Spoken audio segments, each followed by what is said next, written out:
Welcome back. In this video, we will go over how to add keys and bass to your song. Let's get started. Open up the Reaper file containing your drum track.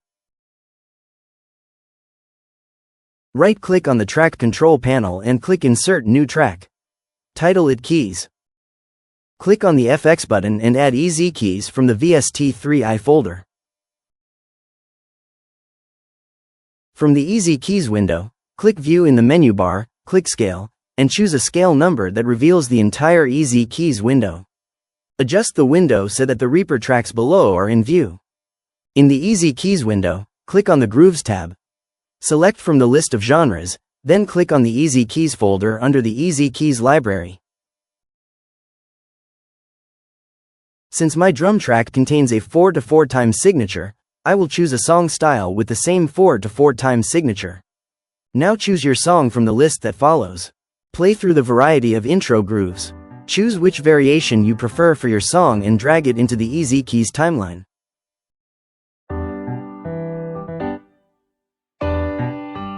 As you drag the groove over the timeline, make sure that the top, middle, and bottom sections of the timeline are highlighted before dropping in the groove. We can now customize the chords within the groove. Click on the Suggested Chords button. From here, you can select a different chord for the different parts of the groove. Clicking on the Change Chords button will randomly choose another chord. To speed the process further, you can click the Select All button. This will select all the chords in the intro groove, allowing you to randomize all the chords at once if you wish. When you are satisfied with your custom groove, drag it from the EZkeys timeline and into the keys track in Reaper. The color code from our drums track shows that our intro for the keys extends beyond what we have for the intro in the drums.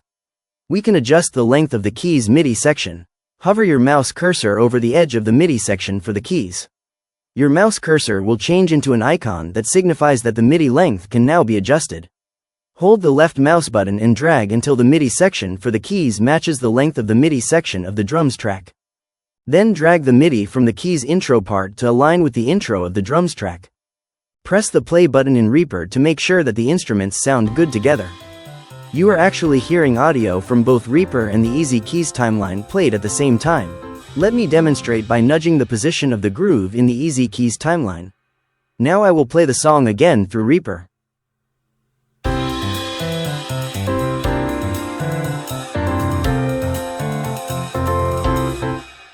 This sounds pretty bad and can interfere when trying to monitor your song in Reaper. Therefore, you should deactivate the Follow Host button in the Toontrack applications when monitoring your songs. Now the song can be played through Reaper alone.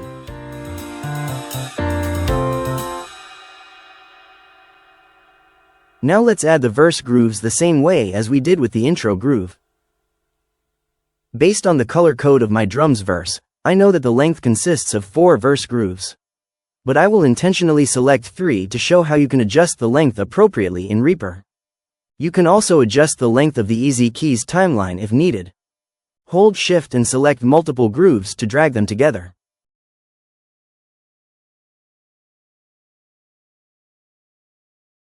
As stated before, the verse from the keys are shorter than that of the drums.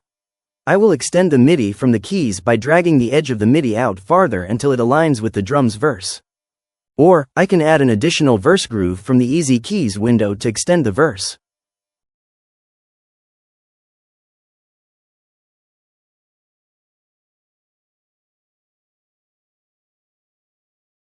Continue by adding the remaining chorus, verse, and ending grooves. Use the drum's color coding to guide you as you make the proper adjustments to the keys parts of your song. In this case, we do not have an ending groove to choose from in EZkeys. Just let the end of the verse groove of the keys align with the ending groove of the drums track. So far so good. Now let's add the bass track. You can exit out of the EZkeys window for now. If you need to revisit EZkeys, you can access it from the FX button on the Reaper track. Insert a new track in Reaper and label it for the bass. Then click on the FX button and double-click the EZbass app from the VST3i folder. Adjust the scale of the EZbass window. Clicking on the Grooves tab will reveal a user interface similar to that of the other Toontrack applications. In this case, however, we will use the Drums and Keys tab to let EZbass generate the entire bass MIDI. Before doing that, we need to export the entire MIDI track of the keys. Start by holding down the right mouse button and dragging across the entire keys track to select all of the MIDI sections. Then click on File in the Reaper menu bar. Click on the Export Project MIDI option. The Export Project MIDI window will appear. Make sure that the settings in your window are as they appear in mine. Click Browse, locate your project folder, and name the file as you wish. Then click Save and OK. Close the MIDI export window that follows. Back in the Drums and Keys section of EZbass, click on Select MIDI File. Open the MIDI file that you just exported. Give both versions a listen.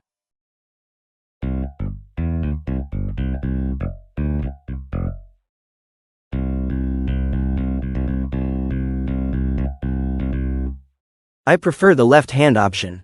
Drag your preferred bass track into the EZbass timeline.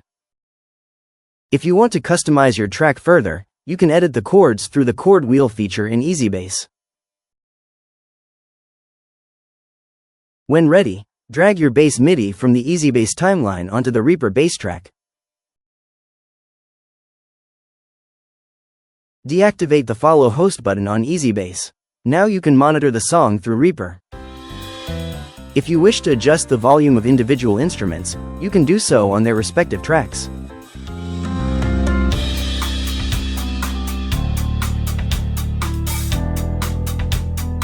Double-clicking the volume knob will return the track volume to its default level.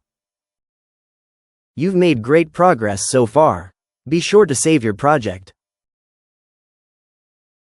Though we are not quite finished with our song, let's render it into an audio file.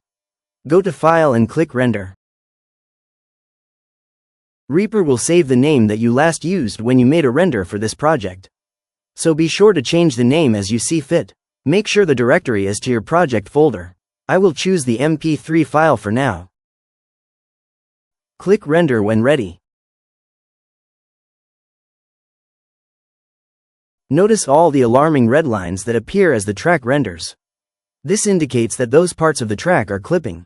This could result in distorted and unpleasant sounds. In the Part 4 video, we will explore how to use EZmix to deal with this problem. Your song is now rendered into an audio file. If I head over to my project folder, notice I have two audio files named Song. One of them is a WAV file and the other is the MP3 I just rendered.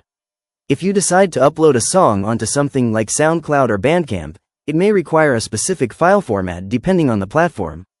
Now you know how to render for different formats, so this shouldn't be a problem for you moving forward. In the next video, we will cover mixing your final track and look at options for exporting your songs onto different online platforms. You've come a long way. Enjoy the song you've just created and I will see you in the next video.